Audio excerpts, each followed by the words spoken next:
Good morning and welcome to Newsmakers. This Tuesday, the 105th Congress will be sworn in. Like the Congress that was sworn in 2 years ago, the 105th has a Republican majority. But unlike 2 years ago, talk of contracts with America and revolution has been replaced by talk of cooperation and advancing established agendas. In the 104th Congress, Cincinnati was represented by two young Republicans. Rob Portman was first elected to Congress in May 1993 to fill out the unexpired term of the longtime Congressman Willis Gradison. He began his first full term in Washington in January 1995. Steve Chabot's first term in Congress began in January 1995, where he quickly established himself as an outspoken member of the Republican freshman shock troops of the Gingrich Revolution. What issues will define the 105th Congress? Will scandals and investigations of scandals drive out debate about substantive issues? To discuss the prospects for the 105th Congress, we are joined this morning by Congressman Rob Portman, who represents the eastern part of Hamilton County and downriver to Portsmouth, Ohio, and Congressman Steve Chabot, who represents western Hamilton County. Good morning. Morning, Dan. So here we are on the eve of you being sworn in for a new term, for a new Congress, and it's a good time to sort of talk about some of the issues. One of the things I want to point out to people is that even though this is airing on Sunday morning, we're taping on Friday morning, and things being what they are, they may change quickly over this weekend. But given that, where we are today, Steve, there's a lot of talk right now about the question of the re-election of Newt Gingrich as Speaker. Where do you stand at this moment? Well, my position, Dan, has been that I have reserved my judgment until we vote in a few days. On Tuesday is when we actually vote for the Speaker. I wanted to make sure that I had an opportunity to get all the information that's available. It's been kind of an evolving story.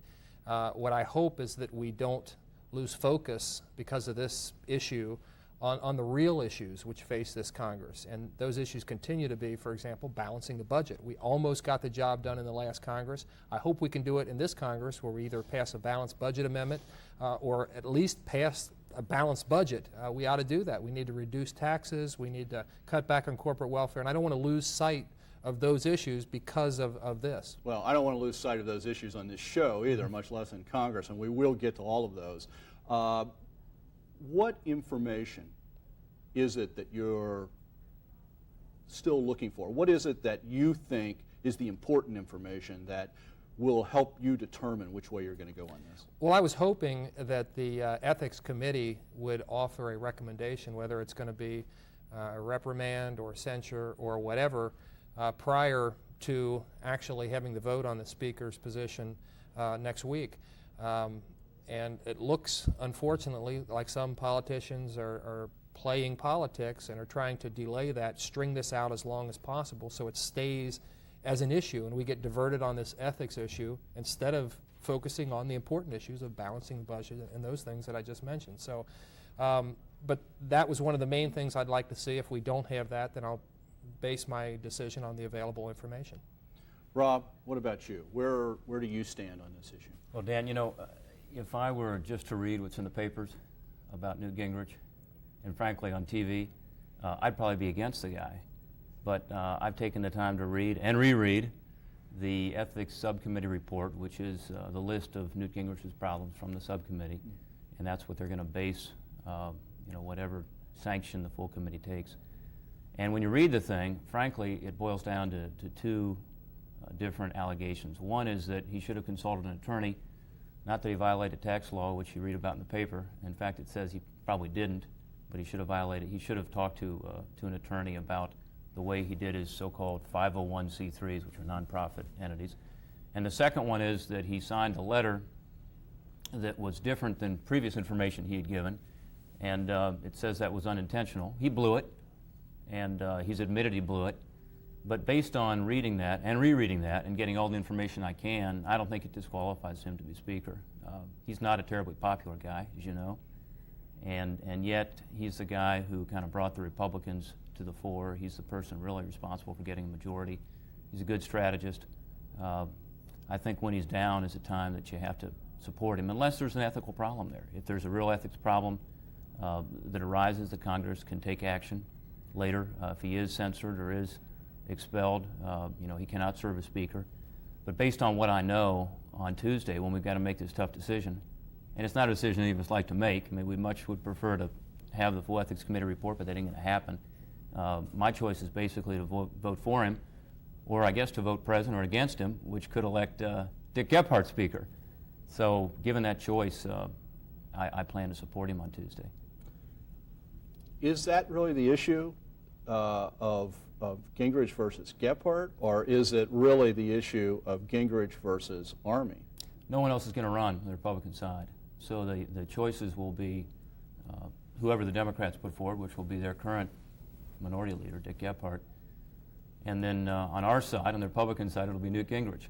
And if enough Republicans vote President or choose to vote against him, then as a practical matter, what happens is the Democrat gets elected Speaker of the House. But isn't the real vote in the caucus, in the Republican caucus, about whether or not to put Gingrich's name forward? That already took place last month, and no one else has expressed any interest. In fact, Army has said he won't run, as has everybody else. So at this point, those are the choices that we have.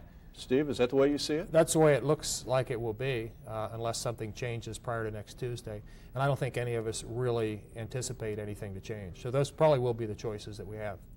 When do you go back? When will you be in Washington? Because I'm sure when you're in Washington, the discussions get a lot hotter. When do you go back? I have a flight around 10 o'clock on Monday morning. I know we have a conference with all the Republican members of Congress in the afternoon around 5 o'clock, and I'm sure we'll be talking to our colleagues. And we've received a lot of phone calls in my congressional office here. People on both sides of the issue. We've had people very strongly in support of the Speaker. We've had other people who feel that it's time that he step aside and somebody else become Speaker. So I think the public is divided on this as well. You're saying the calls are relatively equally divided? Fairly close, at least in my office. We've had many in favor of the Speaker, and we've had those who feel it's time for him to go. But ultimately, we take that into consideration, obviously, but we also we have to do what we think is best, and that's why obviously this is a tough issue. But and that's why it's so unfortunate, again, that we get diverted on this issue when there are so many other issues facing this country that we need to deal with. Well, let's do that. Let's move on. Rob. If you insist. Yeah. Right? Rob, in your mind at the moment, going into this 105th Congress, what is at the top of the agenda for you? Not necessarily just your personal agenda, but in your mind, what's the top of the congressional agenda? Well, I think we have a unique opportunity here. We had an election where essentially people said, in my view, they said, let's stop being so partisan, let's work together to solve some of these problems. The president actually said during the election campaign that he would support a balanced budget, which was a big step forward. He said he could support some limited tax relief, which was a step forward, I thought.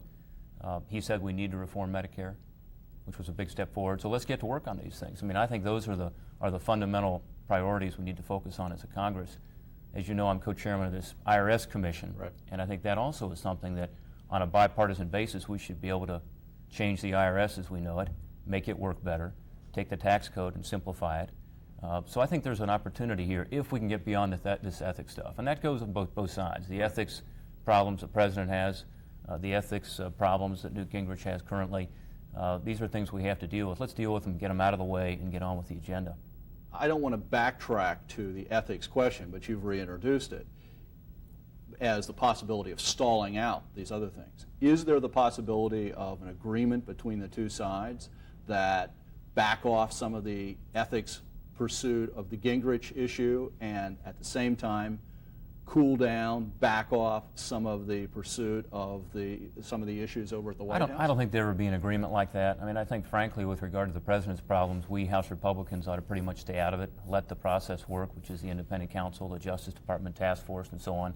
Let the legal process work, let them handle that, and let's get on with balancing the budget, protecting Medicare, taking the IRS and making it a better entity, and so on. So at this point, no hearings, congressional hearings on those issues, just let the legal process. There may be some hearings on some specific things like the campaign finance issues, where there's a campaign finance law that might have been violated, or maybe a change in laws is appropriate. But my personal preference, I'm not saying this is going to happen because politics being what it is, it's tough to stay away from scandals. My personal preference, I think Steve shares this, is that we get on with the nation's business. And I think we have an opportunity here. Let's face it, we're only 1 year away from the next election coming up, so we've got about a year window here, I think, really to get some stuff done.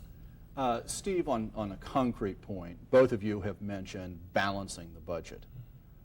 What's out there on the table? What are we going to hear about in that field concretely? I mean, everybody's for balancing the budget, but concretely, what are we going to hear about this time? Well, for decades now, people talked about balancing the budget, but nobody did it. Now we've got to really do it. I think that we should have a balanced budget amendment, a constitutional amendment. We missed passing it in the Senate by 1 vote last time. We passed it in the House, but it didn't get passed in the Senate. I think there's a pretty good chance of passing a constitutional amendment which actually requires us to balance the budget. Now, then we'd have to go to the states, but I think there's a pretty good chance that'll be in effect. Then we have to balance the budget. It isn't whether we do it or not, we have to do it. Congress ought to be disciplined enough to do it without a balanced budget amendment, but it hadn't happened in the past until in the House we passed one last time, but, and then the President vetoed it. Now, if we're going to balance the budget, we can do one of two things. We can either raise taxes or we can reduce spending. I think taxes are already far too high in this country. When I was born back in the early 50s, we spent about 5% on federal taxes. Now it's 25%. And if you had state and local taxes, it's like 40%. So the answer is not raising taxes. We need to reduce spending. And that's the way we balance the budget. Where can you get enough spending reduction? For example, something I call corporate welfare. We reformed welfare in the last Congress, but we did very little about corporate welfare. Money that goes for corporations, companies, for example, to advertise their products overseas. We spend over $100 million a year to pay for corporations to advertise their products over in Europe and in Asia, et cetera. I mean, that's a ridiculous waste of money. We ought to cut it out completely. Agricultural subsidies. We have the money that we pay for crops, for food in this country is far higher than it ought to be because we have all kinds of agricultural price supports. Hundreds of millions of dollars, billions of dollars even. And those are the types of things we need to cut out altogether. Some entitlement programs we have to at least maintain control, slow the rate of growth somewhat. We got beaten over the head last year about Medicare when we were not talking about cutting it at all. But we do need to get some control over those entitlement programs which have been going up 3 times the rate of inflation. Those are the types of things that we need to do if we're going to get this nation's fiscal house in order. Rob, how does that line up for getting control of the budget? Let me ask you 2 things. One, do you expect the balanced budget amendment to be reintroduced? The answer is yes. Okay. Do you expect it to pass? Yes. Both houses? Mm-hmm. Okay. Mm-hmm. And what about that lineup of things to cut now? How do you look on that? Well, about 2/3 of the budget is on autopilot now, meaning that it's either the entitlement programs that we don't appropriate money for every year. It's an entitlement, so if someone qualifies, they get the funds. And the second part of that, which is now about $200 billion a year, is interest on the debt. So only about 1/3 of the budget is left in what we would normally consider to be the running of government every day, including national defense. So you do need to get into the entitlement programs, as Steve said. And it's not a matter of cutting, it's a matter of restraining the growth, making the programs work better. There's also a lot of fat and waste and abuse in government. I mean, if you look at any program, I'm now looking very carefully at the IRS, which has 120,000 employees around the country and really hasn't downsized with the rest of corporate America as new technology has come on and so on. You need to get into every program, every government entity or agency, and put them under the microscope and look at them just as you would in the private sector in terms of getting your costs under control so that you can provide more bang for the buck. And I think we can do it, Dan. We got pretty close last time. I think the President, if not for the political attractiveness of opposing our proposals on Medicare, I think he would have signed that balanced budget agreement. It was reasonable. It reduced spending in the sense, but all it really did was didn't allow spending to grow as fast as it would otherwise grow. Well, what do you think concretely will be introduced, given we've just come through this election campaign where, in fact, people took very hard stands, driven maybe to extreme positions. Yeah. Now we're past that. We've got this year window of opportunity where people can be a little more reasonable with each other. Concretely, what's going to happen with Medicare? Well, the President's proposal and our proposal were not that far apart in terms of the numbers. And as you indicated, it became a political hot potato. But really, when you look at the numbers, there wasn't that much of a difference. And I get the sense from hearing the President's cabinet members, including Secretary of Treasury, Secretary of HHS, that they're serious now, almost embarrassed a little bit about the way Medicare was handled during the campaign, and they're willing now to sit down and talk turkey and actually get this thing done. They know they've got to, because the trust fund goes bankrupt just as the President would be leaving office. So if they don't get it under control, think of the embarrassment this President would face if, under his watch, Medicare went belly up. Are we talking, Steve, are we talking a commission? Is it necessary to have a commission on Medicare, or can we just move ahead with a concrete proposal on Medicare? It shouldn't be necessary for us to have a commission, but time remains. It remains to be seen whether a commission is going to be formed or not. We ought to have the ability in Congress and with the President to come up with a plan. As Rob mentioned, we had what I thought was a very good plan last time. Unfortunately, because of an election year and all these commercials that got run, the job didn't get done. But is it going to take a commission? I think that remains to be seen. But we ought to be able to save Medicare doing the right thing. Where will that proposal come from? From Congress or from the White House? I think it's going to have to be both. I think, there's been a lot of talk about, let the President bring everything out and then we look at it at that point. I think we ought to work together. And that's what happened, unfortunately, in the last session of Congress. There was too much partisan politics, too much finger pointing. I'd like to see the President and the Congress work together for the better of this country. Let's shift to another issue. Another one of those entitlements, maybe even bigger, Social Security. Yeah. Those of us who are on the front end of the baby boom know that we're the big problem, and you guys are a little farther behind me than I am. In reality, aren't we facing the same issues with Social Security and needing to look a little bit farther out and do some significant reforms there? But can it politically be done? Oh, we do have some of the same problems, and if we can begin to address them now, there will be less of an adjustment later, and that's why I'm promoting doing something now. Politically, it is very difficult because, it lends itself to the same kind of demagoguery that Medicare did. People on a fixed income are very worried about what we might do with Social Security. I think you have to give people some assurance that we're not talking about current retirees. We're really not even talking about people who might retire in the next 10 years. But we are talking about your generation and our generation. And it is important that we make these adjustments now. Otherwise, like Medicare, there won't be a viable program. Or we'll go so far into debt and such a drag on this economy that it's going to hurt every American. So you need to make some sensible changes now. There's a commission, as you know, issued a report. It was kind of divided in terms of their specific recommendations, but their general recommendation was let's begin to deal with this trust fund differently, invest it more aggressively rather than getting 3% return on government securities. Let's get it into safe mutual funds. Let's actually prepare for the baby boomers who are coming on. The problem, very simply, is there won't be enough workers when you and I are retired to take care of us. So we've got to do something, and if we start doing it now, it'll be a lot less painful. Okay, we're going to need to take a little bit of a break, but stay right here. And I hope everybody out there stays with us because both Congressman Chabot and Portman will be here after the break.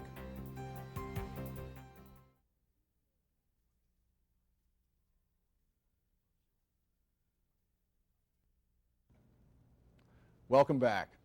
Well, Steve, moving on here, one of the areas that I find intriguing is that traditionally in politics, one of the things that congressmen always promised was going to Washington and bringing back money for the district. And you've been very outspoken that that's not your role. And in fact, Rob has said a lot of the same things, both in public and also in private. I've heard you say that.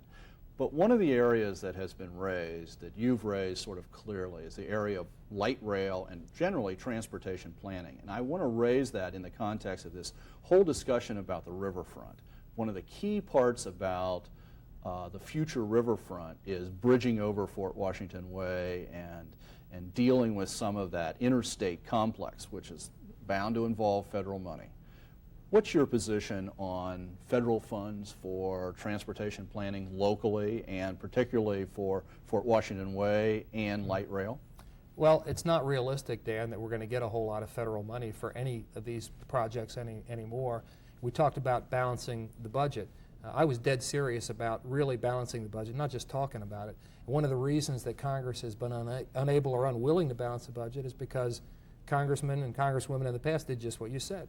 They went up, they promised people back here, I'm going to go up and get all this federal money for you, and people did it, and votes were traded all around the country, and they ran up this huge debt that we're all paying for now, that we're turning over to our kids. So if we're serious about balancing the budget, and I am, we have to look very closely at these things. Now, when you look at light rail, for example, there isn't going to be a whole lot of federal money available, and for that reason, I have been somewhat hesitant to make a lot of promises about we're going to get a lot of money at the end of this. We're talking about probably $1 billion project here. And there was a study that was done, and I had some hesitancy about supporting that study because of the fact that that was only a few $1 million, but we're talking about $1 billion project, and the federal money is just not going to be there. Light rail can be fine as long as the support is there in the local community, but most of the money that's raised for a light rail project is going to have to be local money. And what we've seen in other light rail projects has been, there's a lot of subsidy going on where about 10% of the actual, the fare box is about 10% of what the cost is for that light rail. So somebody's subsidizing that, and it generally is the rest of the public. So if we're going to have light rail, let's go into this with our eyes wide open, know where the money is going to come from. Let's not kind of stumble into something and find out that we've got a white elephant here, something we can't afford, and there's no federal money for it. Not to nitpick, but that same thing over the last 50 years you could say about the interstate system as well, that without huge federal subsidies, the cost of our gasoline and our automobiles and the usefulness of our automobiles in American society would be a lot different. I mean, the federal government has been subsidizing mass transit in one form or another for a long time. Right.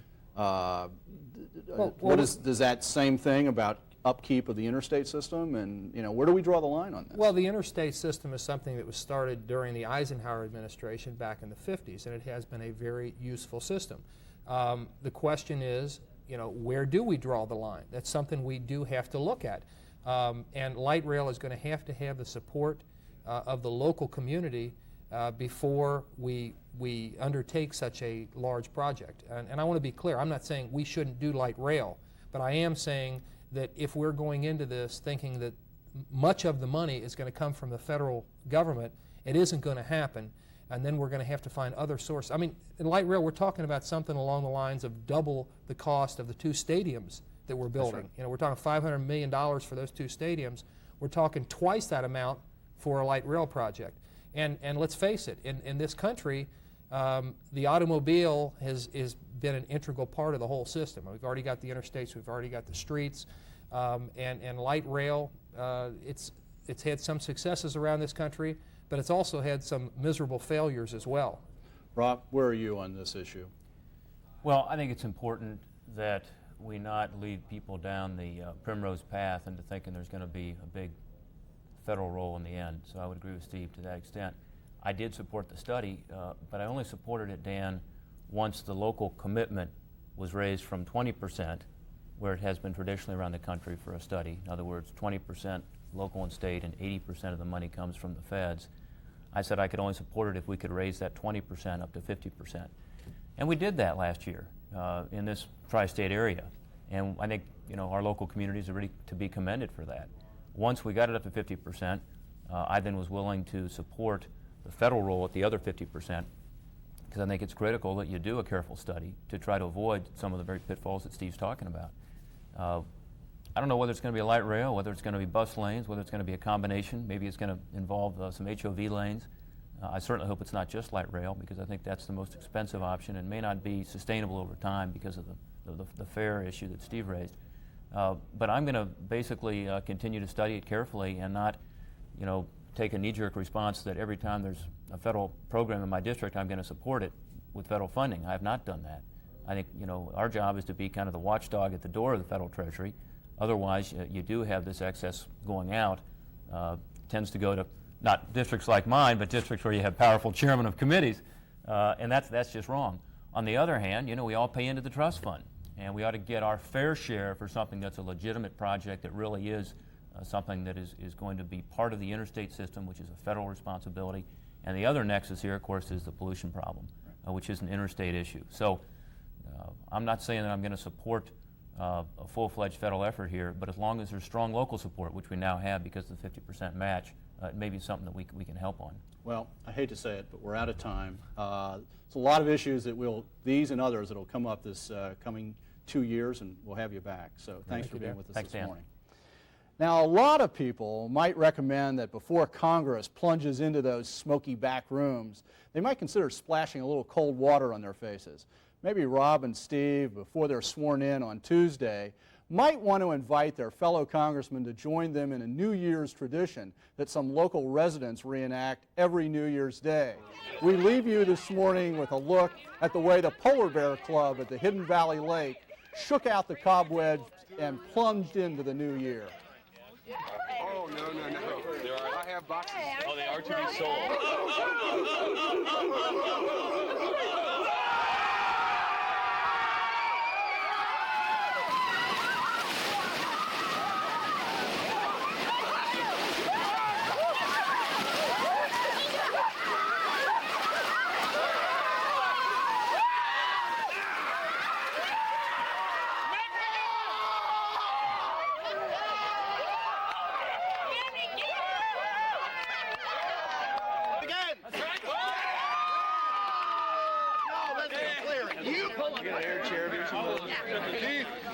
We double dipped last year. We do a triple dome. Start that. We did 2 last year, 3 this year.